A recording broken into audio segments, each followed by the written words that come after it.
griefs contre les agriculteurs. Moi je pense qu'il faut essayer non pas de leur jeter la pierre, mais au contraire de les aider. Et aider les agriculteurs à s'en sortir, c'est les aider à se libérer du joug des multinationales dont ils sont aujourd'hui esclaves, pour qu'ils puissent enfin retrouver les techniques, des techniques plus soutenables et moins destructrices.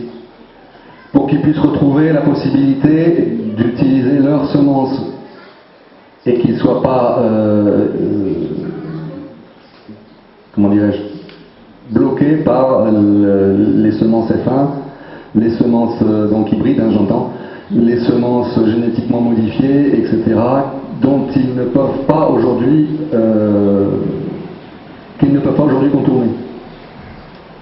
Ça leur permettra effectivement parce qu'il faut savoir que Frédéric parlait tout à l'heure du semi-direct, de la technique sans labour. Konrad Schreiber, lors de sa réunion, lors de son intervention, a bien expliqué qu'effectivement, pour passer d'une agriculture conventionnelle au semi-direct et au non-labour, ça impliquait de passer par une phase difficile pendant 3, 4, 5 ans. Et aujourd'hui, les agriculteurs qui sont pris à la gorge par des dettes, qui sont pris à la gorge par leurs esclavagistes, à savoir les banques, les multinationales qui leur fournissent les semences, qui leur fournissent les engrais, qui leur fournissent les pesticides, ils ne peuvent pas se permettre de perdre un iota de leur production, parce que sinon ils vont couler au niveau financier.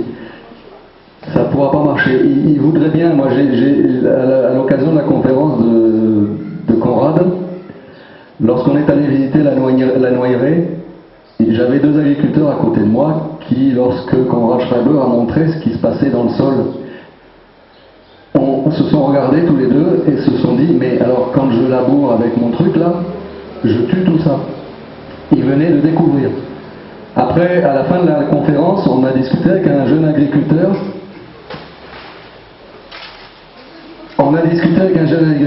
Qui venait d'ouvrir les yeux aussi et se dit, mais moi je voudrais bien, mais comment je peux faire? Je peux pas. Et lui nous expliquait qu'il est endetté jusqu'au cou et que le simple fait de passer de l'agriculture conventionnelle au semi-direct, il allait perdre 30-40% de sa production pendant 2-3 ans, même si après, effectivement, la production sera d'autant plus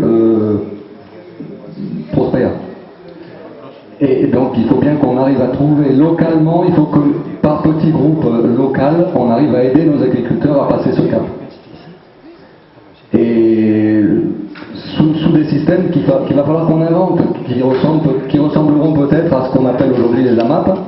Les AMAP sont faites pour les maraîchers plutôt, et pourquoi pas le faire au niveau de nos céréaliers. Voilà, donc il serait bien aussi effectivement que nos agriculteurs ils gagnent réellement leur vie avec leur travail et non pas avec la PAC. Parce que le fait d'être assisté en permanence par la PAC, en fait, ce n'est rien d'autre que, encore une fois, un esclavagisme.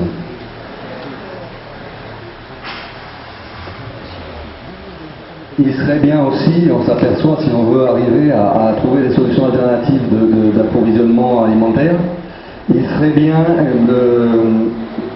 qu'un grand nombre de la population revienne à la terre, parce que de toute façon on va en manquer, si on veut travailler localement comme on le prévoit. Valorisons le travail de la terre.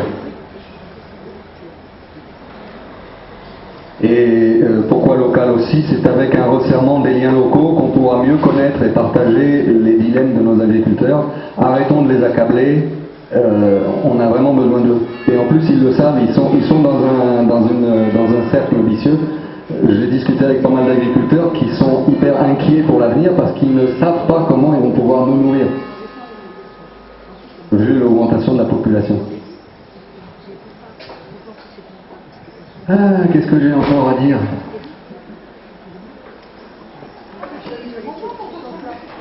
En résumé, je pense qu'avec la transition, on va construire ensemble localement la vision positive qui dédramatisera la mutation à venir. Et ça permettra de s'engager dans une voie, disons, d'un processus de changement. Alors, on prévoit avec Hautefort en transition, on prévoit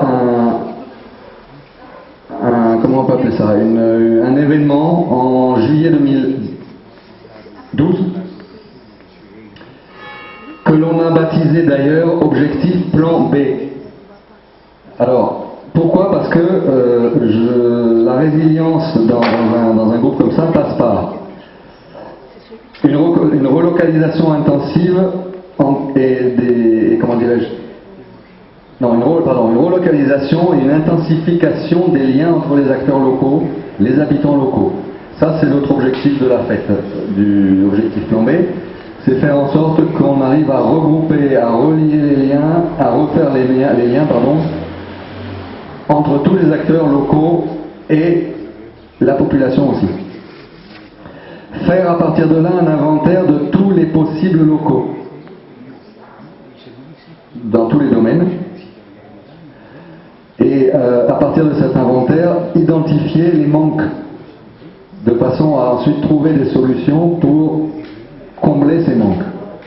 Soit en trouvant les formations possibles qui vont nous le permettre, soit en allant les chercher à l'extérieur. Ce que je disais tout à l'heure, la transition, c'est pas s'emmurer.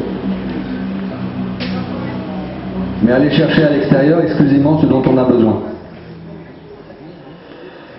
Et toujours privilégier dans la transition, si on a le choix entre deux possibilités, une locale, une extérieure, forcément privilégier la locale. Aller chercher l'extérieur que quand le local ne le permet pas.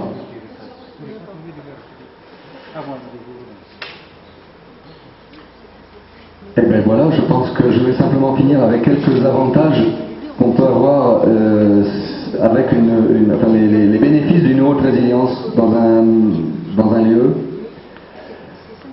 C'est quoi? C'est que si un jour, pour une raison ou pour une autre, une partie est détruite, il n'y aura pas de contagion et le reste ne s'en trouvera pas dommagé. La haute résilience locale permet d'avoir une grande diversité de solutions et de créer en rebondissant par rapport à des circonstances locales. Ça va permettre de couvrir nos besoins sans déplacement ni transport important. Et voilà, et toutes les infrastructures et bureaucraties de l'économie intermédiaire, c'est-à-dire tout ce qui est un petit peu superflu, seront remplacées par des alternatives adaptées à nos besoins locaux. Je crois que j'ai tout dit, un peu en vrac. Donc si vous avez des questions, c'est le moment.